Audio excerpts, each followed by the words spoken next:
Okay, so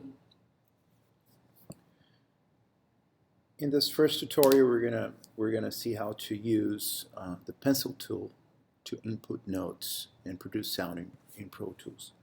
All right, first thing you're gonna do is open up Pro Tools and hit Command plus N to create a new session.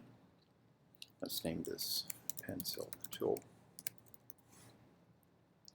And all these other settings look good.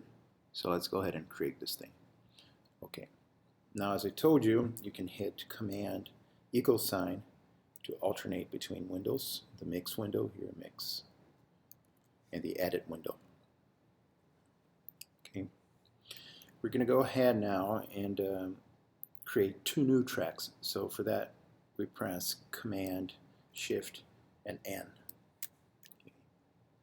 And we'll be prompted with a dialog window where we select a MIDI track. Okay, hit this Add button because we need another track. We need an instrument track that goes with it. Okay, go ahead and create. Okay. Now remember, I told you if you press Control Option and the up and down arrows, you're going to make these things taller or shorter. And also, when you hit Command and left bracket or right bracket, you make these the whole edit window zoom in and out. Okay. Now, okay. So what we need to do here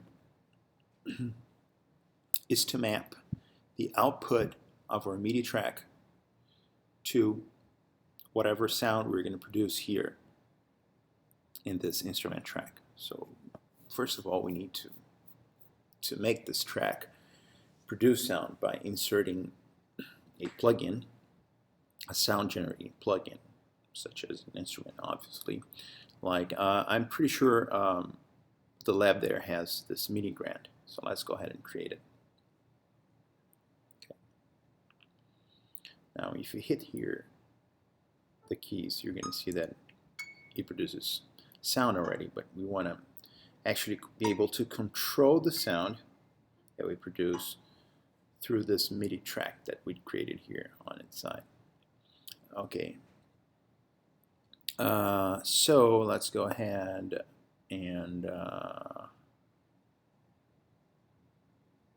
map the output here. So now you'll see that when we hit the output drop down menu in there, you're going to be able to select MIDI grant. So go ahead and select MIDI grant. Now, cycling back to the edit window, if you choose here the pencil tool, okay, let's at first you're going to have this freehand option. If you choose the pencil tool and you start dragging here, you'll see that now we have clips selected here, but if we start dragging here, you'll see that it has changed to notes. Okay, so now we can actually, let's zoom this out a little further, so we can actually see the notes that we're going to input.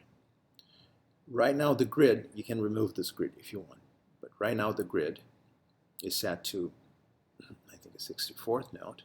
Well, let's set it to 1/16th note. And the input of our pencil is set to 1/64th note as well, so let's put it to 1/16th note. So wherever we press here, we're going to fill out that space entirely. Okay, you see that everything is aligned with the grid. When I hit anywhere within these little within these two little bars here, and I get a note that will fill this out entirely. Let's make this a little smaller now, because I want to see some other information about this track, which is the velocity. Okay, I can actually add as many other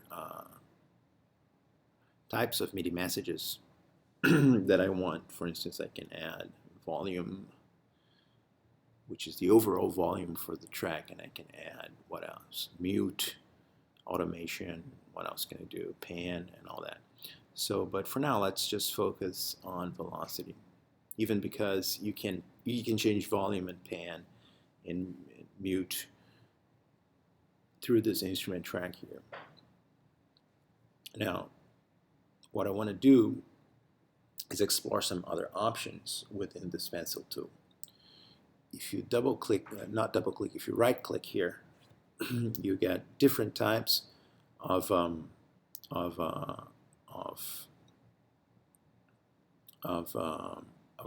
pencil tools which draw different types of dynamics in your track. I don't know why you're not able to for instance, draw random notes. That would have been cool, but anyways, if you hit the random pencil tool there and you start dragging, right, and you start dragging up to this point, you see that your velocities are going to be somewhat random. It's kind of hard to see them right now. Let me see if you can make this a little bigger. They are somewhat random. It's not anything too drastic, but when we choose the triangle, you see that now the velocities are going to be a lot more indicative of that shape. Right, so now this is a big triangle, okay, kind of subtle anyway. So we can go ahead and select a shorter kind of note, and let's do here maybe square. Okay, let's see how this goes. Much shorter. This should give us a square pattern. Yes, see that? That's the square pattern it's given us. Okay. So okay, we can go ahead and close this little tab here for the velocity. Now, by pressing the return key, you're going to put the cursor, which is at the third beat here, back to the first beat, right? And by pressing the space bar, you'll be able to play back whatever you've written so far. So, right? Obviously, it's not very pretty, but that's the work that you are going to do. So we're going to, by the way, you can select this multi-tool here and then select some regions here and delete arbitrary notes, or you can just select all, delete them all, and go ahead and start writing some cool music.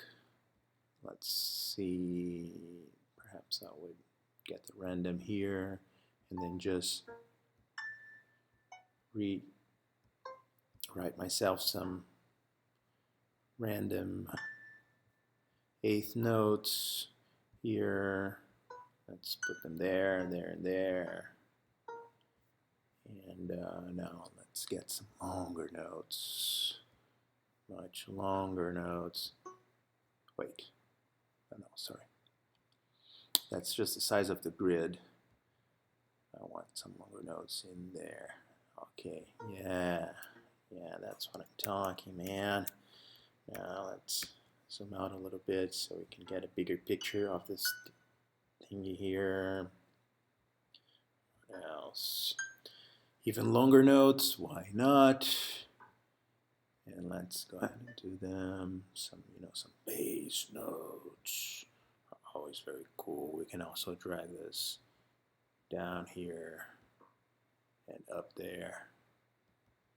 Here, some very long notes, and then we can get some very fast and repeated notes with a crescendo like this. And okay,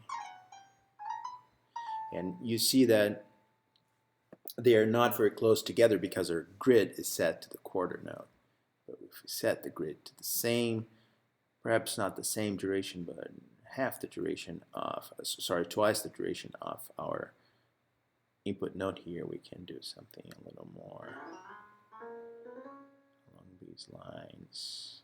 And then we can go ahead and just shift this thing by zooming up a little bit to the side, let's say, by choosing this thing here. We can just select that thing and shift it a little bit to the side. Okay, what else can we do? Oh, you see that when we select the multi-tool here, we can make these durations a little larger. Right? Obviously, it's going to quantize to the grid because we have the grid here option selected.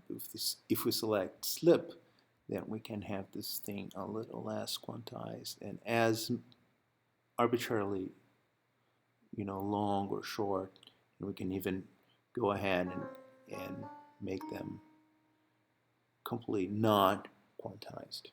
Okay, if we want to, on the other hand, change the velocities or the pan within this track, then we can certainly go ahead and I think even by using the pencil tool in here, let's see, we can use a free hand there and just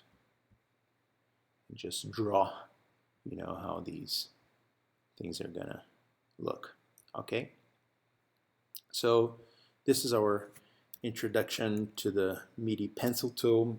Let's go ahead and play this back. First of all, let me just see the sound coming through the plugin. Okay, so let's go ahead, hit return, and then to zero the counter there, and then spacebar to hear this.